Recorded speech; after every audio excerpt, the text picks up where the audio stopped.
চরকি or নাগরদোলা হচ্ছে ferrous wheel. যেমন মেলায় চরকি দেখা যায় বা মেলায় নাগরদোলা দেখা যায়। তারপর পিঠ হচ্ছে ব্যাগ। হ্যাঁ, পিঠ হচ্ছে ব্যাগ। কি বলে, ম্যাট ভাইয়ের পিঠে অনেক ব্যথা আছে। তারপর আকার হচ্ছে সাইজ, শেপ অথবা লেটারের যে সাইনগুলা আমরা ব্যবহার করি, হ্যাঁ, সেইগুলোকে আকার বলি। যেমন হ্রস্ব ইকার, দীর্ঘ ইকার। আচ্ছা, যেমন এই ফ্ল্যাটের আকার 1400 কি বলে স্কয়ার ফিট।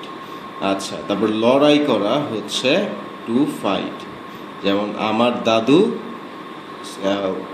ওয়ার্ল্ড ওয়ার 2-তে লড়াই করেছিলেন। তারপর অবাক হওয়া হচ্ছে টু বি স্কেয়ার্ড। হ্যাঁ,